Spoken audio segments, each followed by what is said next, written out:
자, 여러분들 반갑습니다. 역사 한 수업입니다. 오늘도 역시나 진도를 다시 나가보도록 하겠습니다. 여러분들 교과서는 64쪽을 펼쳐주세요. 교과서는 64쪽이고 학습지는 43쪽입니다. 43쪽 여러분들. 파란 색깔 지도가 그려져 있는 거 말합니다. 43쪽 펼쳐주시길 바라겠습니다.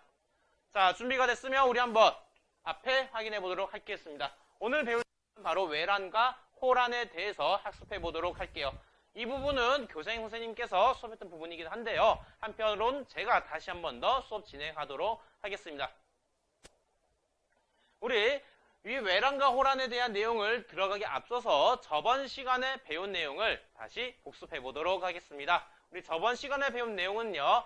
서원과 향약에 대한 걸 미안합니다. 서원과 향약 관련된 어느 세력이었죠? 사림 세력입니다. 사림 세력과 관련된 질문들을 한번 확인해 보도록 하겠습니다. 첫 번째, 현량과 실시, 향약의 전국 실시를 주장한 인물로 인해 발생한 사화를 묻고 있네요. 여러분들. 사화, 즉 사화의 원인이 이거랍니다. 이거를 원인으로 해서 따라서 발생한 그 결과는 무엇이다? 그게 여러분들 무슨 사화다? 아주 미스테리한 사화였다는 거죠. 우린 그거를 기묘사화라고 하죠. 기묘사화. 자, 그럼 기묘사의 원인이 되는 이 인물이 누굴까요, 여러분들? 이 인물이 현량과, 즉 현명하고 양심이 있는 사람을 추천 또는 천거 방식으로 뽑고 향약을 전국, 향촌에 대한 약속, 향촌에 대한 규약을 사림 세력들이 만들어서 향촌에 대한 주도권을 잡고자 했던 이 개혁을 실시한 인물이 누구였다? 똑바로 해도 이름 조광조죠, 여러분들. 조광조의 개혁으로 인해서 발생한 게 뭐다? 기묘사화다. 다르게 말하면요, 기묘사화가 왜 발생했다? Why? 그 원인은 무엇이다? 바로 조광조의 개혁 정치였다라는 거죠, 여러분들. 이거는 사화의 원인과 관계를 묻고 있어요. 인과관계, 여러분들. 2번, 현량과 실시, 향약의 전국 실시를 주장한 인물로 인해 발생한 사건 이후로 조의제문을 사초에 포함하는 문제가 발생하였다라고 돼 있죠, 여러분들. 이거는 여러분들 사화의 순서를 묻고 있는 겁니다. 선생님이 수업 때도 강조했죠. 뭐야? 갑자기 기묘한 을사사화가 발생했네 라고 이야기했죠. 단순히 그 사화의 명칭만 아는 게 아니라 근데 여러분들 그 사화의 핵심적인 내용들도 파악하고 있어야 합니다, 여러분들. 핵심적인 내용을 알아야지 사화의 순서를 정확하게 세울 수가 있는 거예요, 여러분들.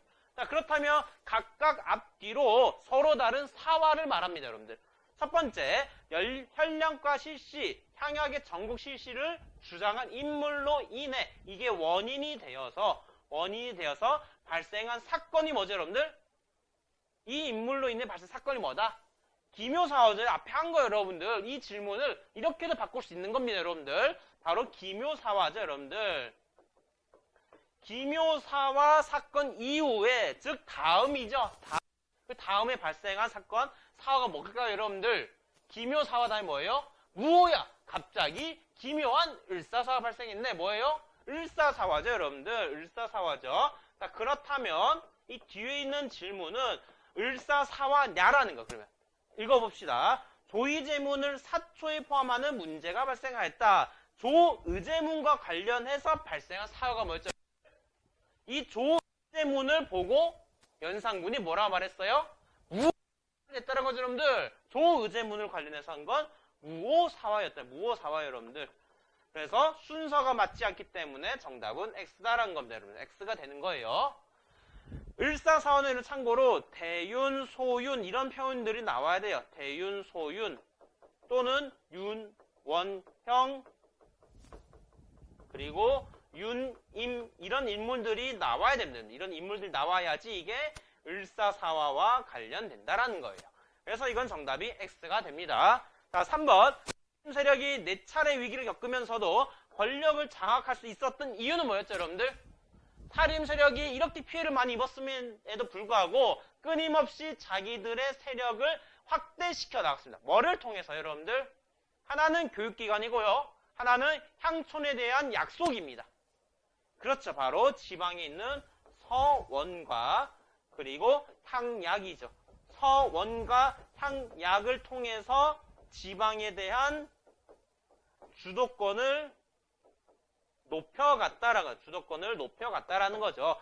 주도권을 꽉 잡은 걸 바탕으로 해서 권력을 장악할 수 있었다라는 겁니다. 네.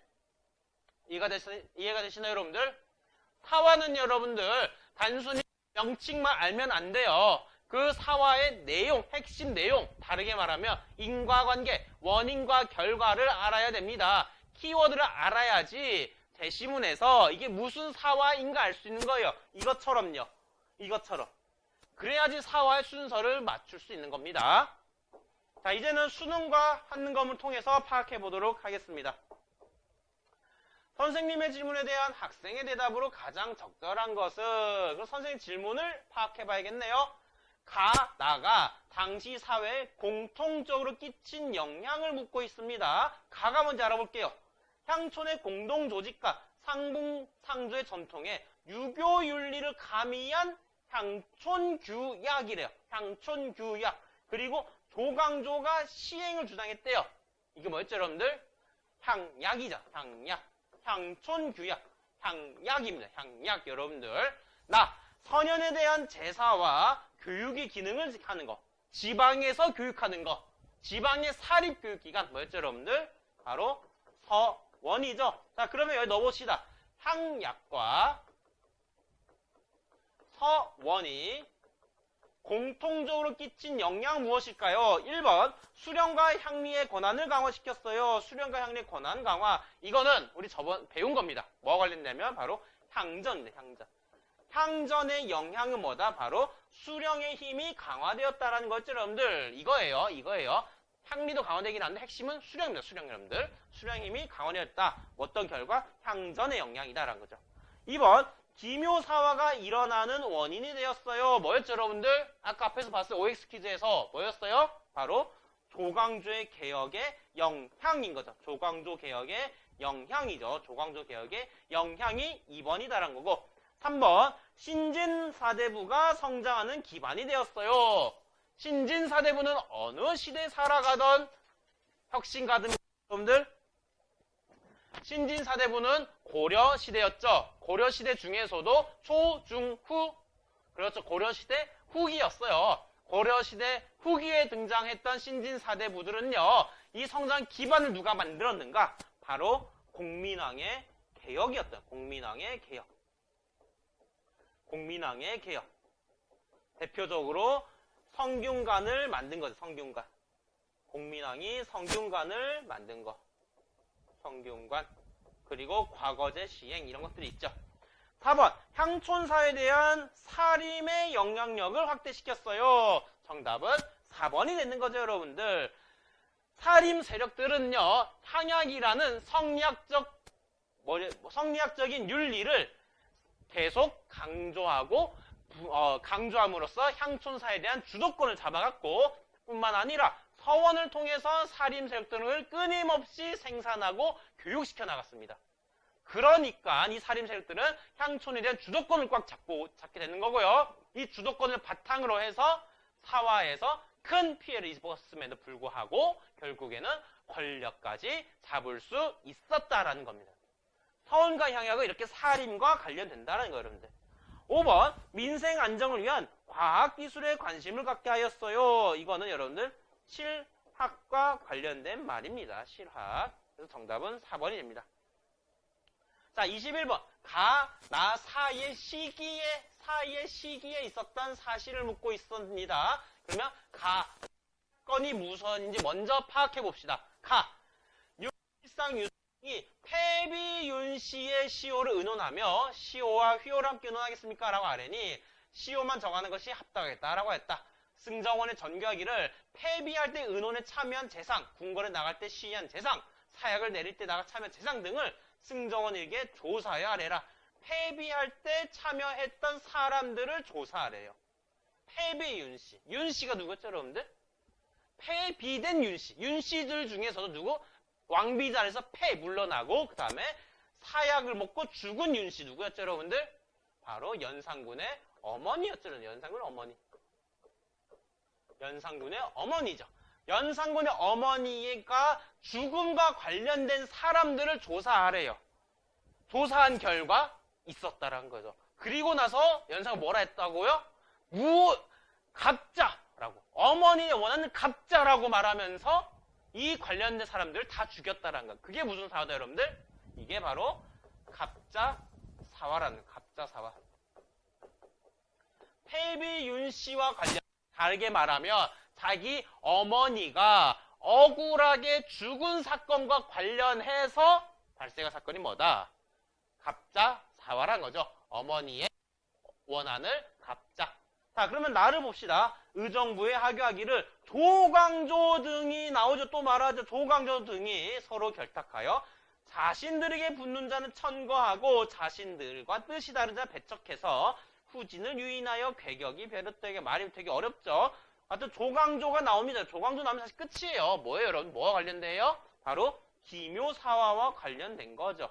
그 중에서도 자신의 천거를 한대요. 조광조가 천거하는 제도가 뭐였어요? 조광조 천거하는 제도 그게 뭐였어요, 여러분들? 그게 천거, 현명하고 양심 있는 사람 천거하는 제도. 그게 뭐죠? 혈량과죠. 즉 여기는 조광조의 개혁 정치가 실현되고 있는 장면을 보여주고 있습니다. 즉 기묘사화가 일어나기 직전인 거죠, 여러분들. 그래도 일단은 좀 크게 보면 갑자사화와 기묘사화 사이에 있는 사건을 묻고 있습니다. 1번 산문 등이 단종의 보기를 꾀었다. 이거는 여러분들 개유정난 관련된 개유정난. 개유정난으로 권력을 잡은 세조 시기에 단종의 보기운동이 발생이 됩니다. 다른 세조 시기입니다. 세조 시기. 자, 2번 외척 간의 대립으로 유님이 제거되었다. 외척 유님 나오죠? 이게 뭐예요, 여러분들? 이게 뭐예요? 을사사죠, 을사사화. 이건 을사사화를 말하는 거예요. 키워드 나옵니다. 외척이라는 거, 그 다음 유님이라는 사람이 제거된다라는 거. 이게 을사사화를 말합니다. 3번 이괄의 난을 일으켰다. 이거는 여러분들 인조반정 이후의 일입니다. 인조반정 이후의 일이고 이거 다음에 일어난 게 바로 정묘호란입니다. 4번 성희안 일파가 반정을 통해서 연산군을 몰았다. 반정을 통해서 연산군을 몰아낸 사건 뭐죠, 여러분들? 종소리 좀 기다립시다.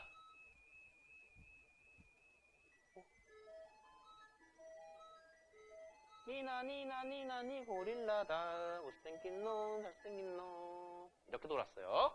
자, 반정을 통해 연산을 몰아냈대요. 이게 뭐래요, 여러분들? 그리고 누가 왕이 됐어요? 연산군 다음에 중종이죠. 우리는 이거를 중종반정이라고 해요. 중종반정. 정답은 4번이 되는 거죠, 여러분들.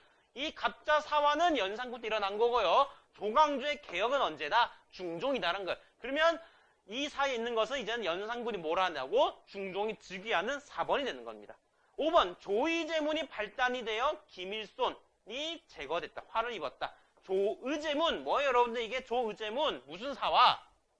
무오야 화라고요. 조의제문을 보고 무오야 화를 낸 무오사화다라는 거예요, 여러분들. 자, 그래서 순서를 세우면 이거는 1번이 된 거고 그 다음에 2번 그 다음에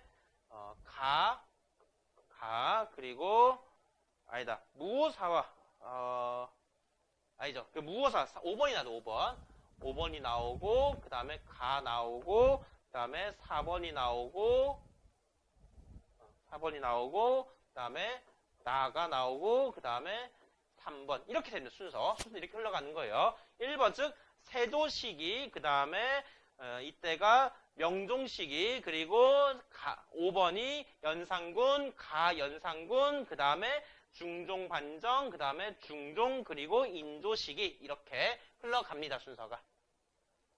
다음부터 여러분들 뭔가 많은 설명했지만요. 사화를 제가 무오야 갑자기 기면 을사사화가 발생했네 라고 알려줬지만 이 단어만 아는 게 아니라 사화들의 핵심적인 내용들을 알아야 된다는 거예요. 갑자사화 핵심 내용이 어디 있다? 여기 패비윤씨라는 게 나온다라는 거죠. 패비윤씨. 자, 그리고 여기에 핵심 힌트가 어디 있어요? 조광조란 말이 나와. 조광조 이런 것들 통해서 여러분들이 키워드를 찾아가서 파악해야 한다라는 겁니다. 그래야지 사화의 순서를 잡을 수가 있는 거예요. understand? 좋습니다. 그러면 오늘 배울 내용에 대한 학습 목표를 이제 확인해 보도록 할게요. 오늘은요, 학습 목표가 총 3개가 있습니다. 그 중에서 첫 번째, 외란의 전개 과정을 지도를 통해서 파악해 보도록 할 겁니다, 여러분들. 지도를 통해서 파악해 보도록 하겠습니다.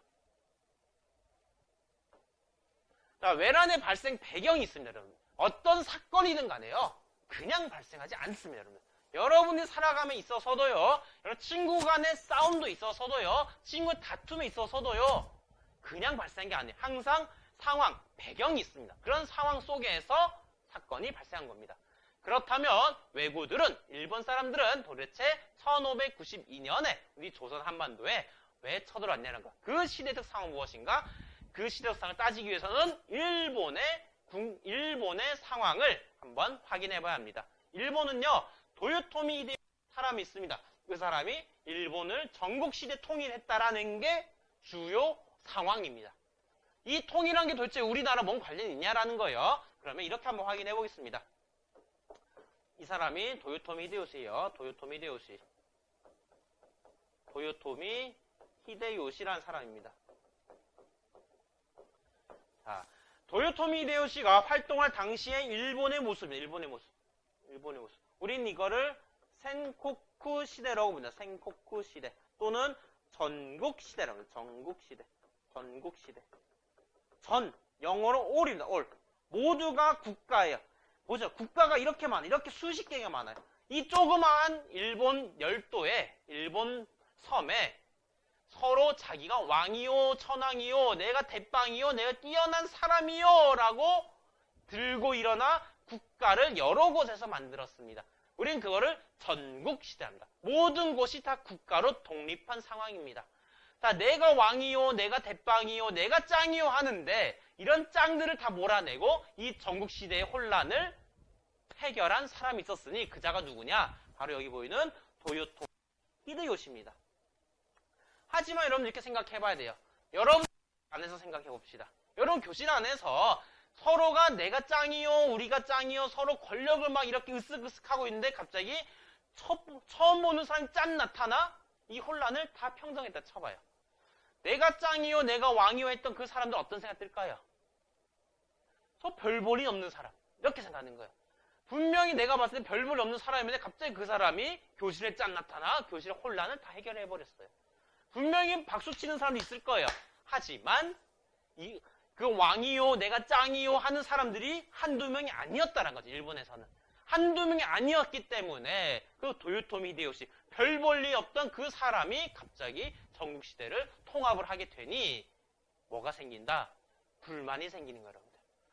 국내에서 불만이 엄청 많이 생겨요. 이 듣도 보도 못한 듣보잡 도요토미 히데요시가 갑자기 부상해가지고 이 전국을 통일하게 되니 이 국내에 일본 내에 불만이 쌓이게 됩니다. 이걸 도요토미 히데요시는 감지합니다. 느껴요. 불만이 굉장히 많구나. 자, 그렇다면 여러분 어떻게 해야 될까요? 그래, 불만 가져. 이렇게만 해야 될까요? 어떻게 해결할래요, 여러분들? 때려 죽인다? 반란을 진압한다? 맞아요. 그것도 좋은 방법이에요, 여러분들. 틀린 건 아닙니다. 다만 지금 이 상황 속에서 그들을 더 공격했다가는, 더 자극했다가는 자기한테 목으로 칼리 암살 당할 수가 있었어요. 그럼 또 다른 방법은 뭐가 있을까요, 여러분들? 내부의 불만을 해소, 바로 외부의 적을 만드는 거예요, 여러분들. 친구 사이들 간에 또는 학교 교실 안에서요, 교실 안에서 이렇게 투닥투닥 싸우고 있어요. 자, 이 투닥투닥 싸우는 눈길을 돌리려면 어떻게 해야 될까요? 눈길 돌리려면 투닥 싸우고 있는 애들을 눈길 돌려 어떻게 해야 될까요? 이렇게, 야, 저기 봐봐 하는 거예요. 싸우는 애들 갑자기 쑥 봐요. 어디로? 외부를 봅니다. 외부를 보면서, 야, 저기 우리를 무시한다. 쟤들을 공격하자 하면서 투닥투닥 싸우는 사람이 뭐라 우리를 무시한다고? 야, 우리 같은 반이지 않냐? 하면서 또 외부의 적을 공격하러 가는 거겠죠. 자, 정리를 하면요, 여러분들. 도요토미 히데요시는요, 우리 일본 안에 불만을 감지했습니다. 이 불만 해결하기 방안에서 뭘 선택하냐면요, 이 불만을 밖으로 표출하게 합니다. 외부의 공동의 적을 선정합니다. 외부의 공동의 적, 거기가 어딘가 바로 그게 조선이란 거죠. 외부의 공동의 적을 선정합니다. 그게 누구다? 바로 조선이었습니다. 조선. 그러면 왜 외부의 공동적을 설치했었다? 바로 국내에 불만이 많았기 때문이다라는 거죠. 그래서 도요토미 히데요시는요, 전쟁을 준비하게 됩니다. 이게 배경이고, 그러나 국외적인, 대외적인 배경 말고도 우리 국내적인 배경도 사실 확인해 봐야 합니다, 여러분들. 다르게 말하면 꼭 일본 때문에 발생했다라 볼 수는 없어요. 우리 내부적인 상황도 봐야 돼요. 내부적인 상황. 우리 내부적인 상황은 어땠냐면요. 평화가 굉장히 오래 갔어요. 1394년, 1392년 조선이 건국된 이래로 큰 전쟁이 단 한 번도 없었어요. 1592년 전쟁이 발생하기 전까지. 정말 평화가 오래됐어요. 그러다 보니까 외적에 대한 대비를 철저하게 하지 못하게 됩니다. 이런 와중에 정치적으로 어떤 상황이었냐면 정치적으로는 동인과 서인 간에 서로 다툼하기 바빴다라는 거죠. 서로 간의 갈등이 부침이 있었어요. 자, 이런 갈등 상황에서 평화는 오래되고요. 평화는 오랫동안 지속되고 동인과 서인 간의 갈등, 정치적 갈등이 발생하고 있었습니다. 자, 이런 상황 속에서 똑똑 둘입니다. 똑똑 누가? 지가. 도요토미 히데요시가 똑똑 둘. 똑똑 조선님, 우리 새로운 정부가 수립됐어요. 그러니까 우리 한번 친하게 지내볼까요? 말합니다. 누가요? 도요토미 히데요시가 말합니다. 사실을 못 내가지고 우리 친하게 지내봐요 했는데 처음엔 일본은 조선은 좀 마음에 안 든 거야. 그래도 이참에 한번 일본을 좀 염탐해봐야겠다라고 생각합니다. 그래서 동인과 서인을 중심으로 해가지고 각각 군종을 뽑아가지고 통신사를 보냅니다. 사신을 보내요. 사신을 보고 왔는데 사신이 일본의 상을 보고 왔는데 거기서 보고를 합니다. 이제는 동인과 서인이 보고를 하게 됩니다. 그 중에서 먼저 서인의 황윤기라는 사람이 다음과 같이 보고합니다. 전하, 전국을 통일한 직후라 야심으로 가득 찬 히데요시는 전쟁을 일으킬 사람입니다. 라고 말합니다. 뭐라 말한 거예요? 전쟁 준비를 하고 있다라 말한 거죠. 그 즉 무슨 말이에요? 그래서 우린 뭘 해야 된다? 우리도 대비를 해야 된다. 이렇게 말하고 있어요. 서인은. 하지만 동인은 뭐라 말하는가? 전하, 동인의 김성이라는 사람은 뭐라 말하냐면 김성이라는 사람은 전하, 아니옵니다. 히데요시는 허풍의 허세로 가득 차 있어서 군사를 일으키지 않을 것입니다. 뭐라 말한 거예요? 전쟁 발생 안 한다 말하는 거예요. 자, 이렇게 여러분들 똑같은 일본을 보고 왔는데도 동인과 서인의 보고 내용은 다른 겁니다. 여기서 비하인드가 있는데요. 동인 김성일 나중에 말합니다. 동인 세력이 또 뒤에서 물어봐요. 성일아, 성일 형, 진짜 전쟁 안 날 것 같아? 아니야, 진짜 전쟁 날 것 같긴 한데 내가 우리마저 동조했다가는 우리 백성들이 더 힘들 것 같아서 나는 좀 다르게 말했어 라고 말한 비하인드가 있긴 있어요. 아무튼 간에 솔직하게 동인과 서인 둘 다 알고는 있었어요. 전쟁이 날 그런 준비를 하고 있다라는 거. 하지만 여러 이유들을 들어서 정치적이든 간에요, 민생이든 간에 어떤 이유든 간에 일단은 동인은 다른 의견을 말했다는 건 팩트인 거죠. 여러분들. 이러한 서로 다른 보고로 인해서 선조는 고민에 빠집니다. 전쟁을 준비해야 되나 말아야 되나. 고민을 하는 사이에 전쟁이 시작된 거죠.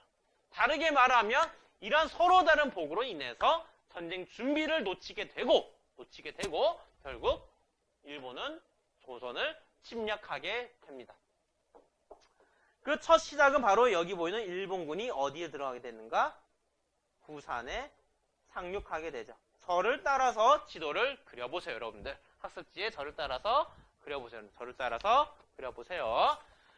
자, 일본군은 가장 먼저 부산에 상륙합니다. 가장 바로 앞에 있죠. 상륙해서 말합니다. 우리는 조선 너희를 침략해온 게 아니다. 우리는 명나라하고 싶을 뿐이다. 라고 말합니다. 그러면서 하는 말이 뭐냐? 정명가도라고 말합니다. 이게 뭐냐? 영어로는 컨퀄입니다. 컨퀄. 이거 맞나? 하여튼 정복하다. 어디를? 명나라를 정복합니다. 정복해서 어떻게 해? 빌려달라. 뭐를? 너의 길을. 이게 정명가도입니다. 일본은요, 피켓을 씁니다. 정명가도. 우리는 명나라를 정복하기 위해 조선은 길만 빌려달라 라고 이렇게 주장하는 거예요. 정말일까요, 여러분들? 조선도 바보는 아니에요, 여러분들. 정명가도는 당연히 명분이고 너희를 우리 조선을 먹으려 하는 거 아니냐 하면서 이 부산에서 전쟁이 시작됩니다.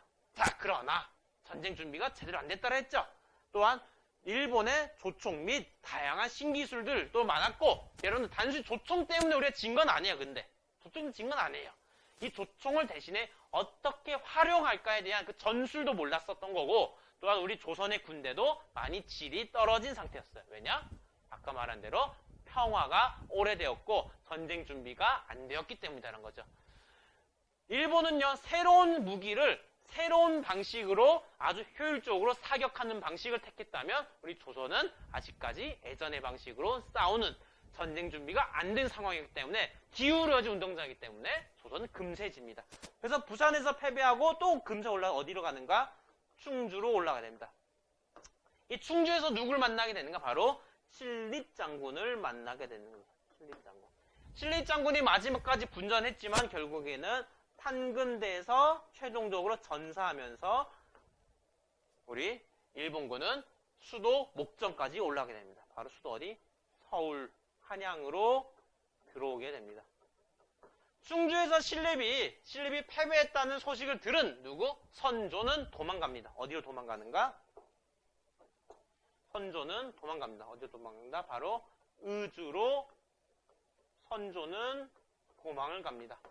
의주로 도망간 선조는 이렇게 말합니다. 이제 더 이상 물러갈 곳은 없다는 거예요. 더 이상 물러날 곳은 없다 라고 하면서 누구한테 도와달라 하는가? 바로 명나라한테 도와달라고 말합니다. 헬프 말합니다. 그러니까 명나라가 응답해 줍니다. 도와줄게. 명나라가 근데 왜 도와줬을까, 여러분들? 정말 우리 조선을 위해서? 우리 조선이 너무 불쌍해서? 아닌 거예요, 여러분들. 세상에 이 외교는요, 그렇게 따뜻하지 않습니다. 명나라가 조선을 도와준 이유는 조선이 멸망하면 명나라 접할 나라가 어디예요? 일본이에요. 일본하고 접할 바에는 조선과 접하겠다. 이런 계산인 거긴 합니다. 아무튼 간에 다시 돌아와서 명나라는 이 선조에 도와달라는 외침에 응답을 해서 명나라에 지원군을 보냅니다. 여기서부터 반격이 이제 시작이 됩니다. 조명연합군이 구성이 됩니다. 조명연합군이 구성돼서 지금 여기까지 올라온 일본군들을 차례차례 격파해 갑니다. 격파해 가요. 격파해 가다 만난 곳이 어딘가? 바로 여기 있는 평양성이에요. 평양성을 탈환하고 그 다음에 한양까지 쭉 내려가게 됩니다. 한편 우리나라 사람들도 굉장히 열심히 싸웁니다. 중에 누구냐? 여기 보이는 의병과 곽제로 대표되는 의병과 그 다음에 수군으로 대표되는 관군. 의병과 관군들도 열심히 싸웁니다. 이 의병에는 먼저 누가 있냐면 곽제우였어요. 곽제우.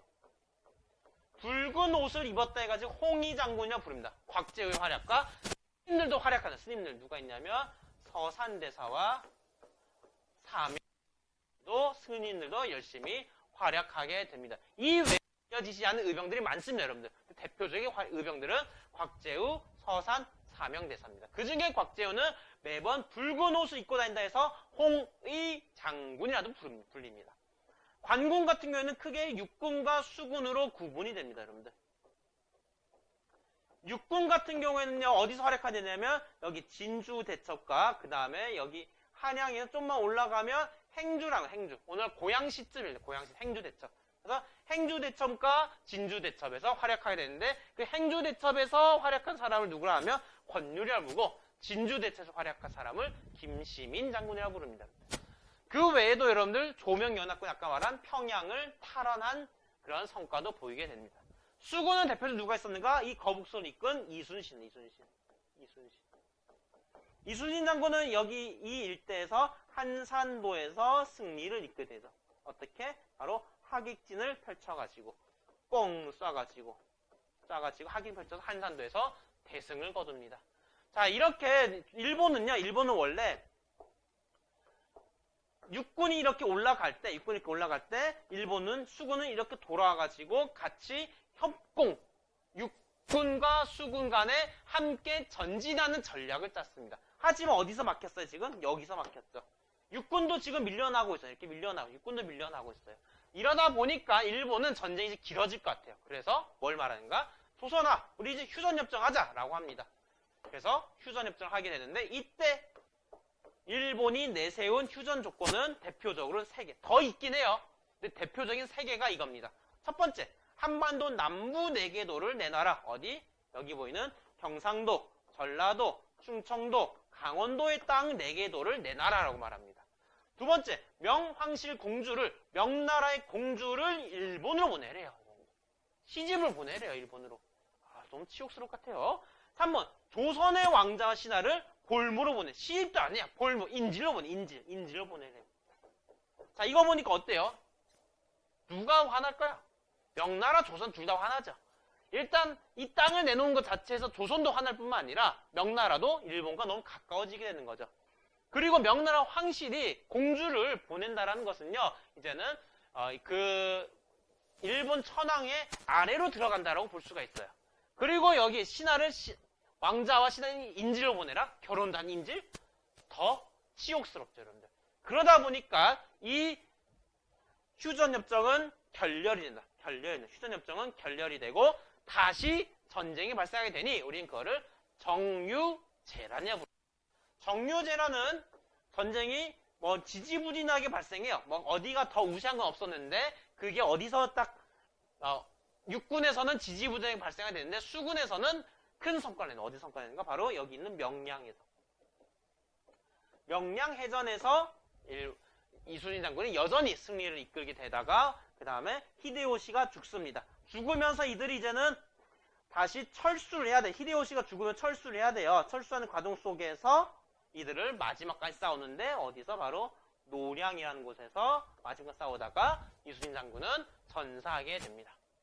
자, 이렇게 지도를 통해서 파악해봤는데요. 이거를 이제 표로 다시 한번 확인해 보겠습니다.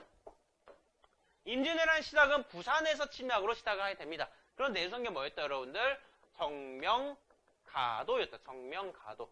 명나라를 정벌할 테니 길을 빌려달라는 명분으로 부산을 침략하게 됩니다. 그리고 나서 이 부산은 금방 함락되고 단 며칠 만에 충주에서 만나게 되는데 그 충주에서 신립장군이 마지막으로 싸운 데가 어디였다?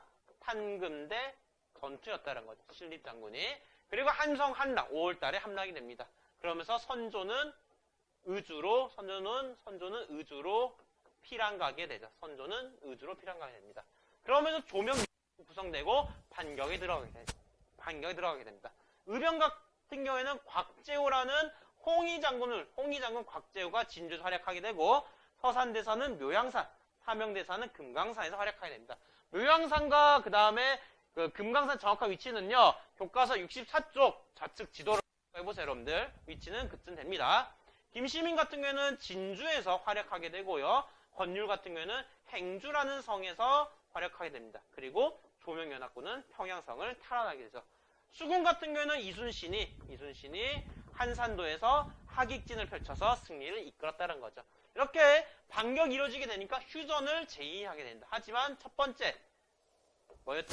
첫째가 4개의 도를 할양해라. 두 번째, 명나라가 시집와라. 세 번째, 조선의 왕자를, 신하를 볼모로 잡아가겠다는 거야. 너무 터무니없으니까 이 회담은 결렬되고 재란, 다시 외란이 발생됩니다. 그러면서 성과가 있었던 것이 명량해전이었던 거, 명량해전인 거고, 그러다가 풍신수길, 같은 사람이야. 도요토미 히데요시입니다. 도요토미 히데요시가 사망하게 되다가 돌아가는 일본군들을 끝까지 싸우다가 전사한 노량해전으로 이 임진왜란은 7년 동안 전쟁은 끝이 나게 됩니다. 이해가 되셨습니까, 여러분들? 이런 흐름이네, 여러분들. 흐름 속에 전쟁이 있었다라는 겁니다. 자, 그렇다면 이런 7년 동안 전쟁이 꽤 길었어요, 여러분들. 거기다가 전쟁이 길었던 만큼 이게 우리 동아시아 세계에 미친 영향이 상당히 큽니다. 자, 외란의 영향 한번 확인해 보도록 할게요, 여러분들. 여러분 한번 먼저 이렇게 상상해 볼까요? 외란의 영향을 크게 한국, 조선, 일본, 중국은 나눌 수가 있습니다. 조선만 생각해 보세요. 조선은 어떤 영향을 받았을까요, 여러분들? 어떤 영향을 받았을까요? 주로 전쟁이 어디서 났나요, 여러분들? 중국 땅? 일본 땅? 우리나라 땅? 어디죠? 우리나라 땅이죠. 바로 우리나라 땅이 전쟁의 중심지였어요. 그러면 전쟁 중심지였던 만큼 여러분들 사람들이 사뿐사뿐 걸어가 총 쏘고 아이고 이 시체가 있네 바로 좀 치워주고 피 닦고 바로 그랬을까요? 아니에요 여러분들. 그 자리에서 불 지르고 총 쏘고 시체가 썩고 하면서 땅이 완전히 썩어 들어가는 거예요. 황폐화가 됩니다. 땅이 황폐화가 되는 거예요. 유물도 다 잃어버리는 거예요. 한번 이렇게 확인해 보도록 하겠습니다. 먼저 조선은 황폐화가 완전히 전쟁이 중심지였던 만큼 이렇게 황폐화가 됩니다. 그리고 나서 어떤 생각이 하나 갖게 됩니다. 바로 제조지은이라는 생각을 갖게 됩니다. 제조지은 이게 뭐냐면 여러분들 일단 이렇게 확인해 볼게요.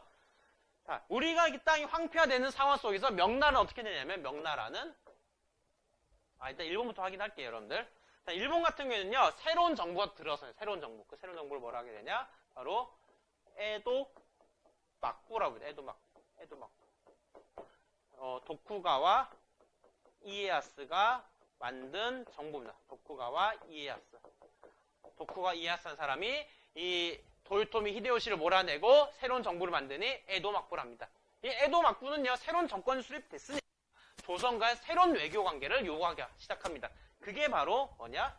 기유약조인 기유약조. 기유약조를 통해서 통신사를 다시 파견하게 되면서 조선과 일본은 외란 이후 끊어졌던 외교 관계가 다시 회복하게 됩니다.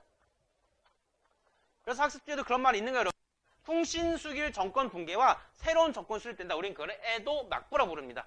에도 막부는요 새로운 외교 관계 수립하게 되면서 기유약조를 체결하게 되고 그 다음에 통신사를 조선이 파견하게 됩니다. 이때가 언제냐? 이때가 광해군이요. 광해군. 우리나라는 광해군 시점이다. 우리나라 광해군 시점에 에도 막부와 기유약조 체결해서 통신사를 파견해 외교를 회복했다라는 겁니다. 자, 명나라는요 어떤 상황이냐면요 명나라는 굉장히 거지가 됐습니다. Why? 왜?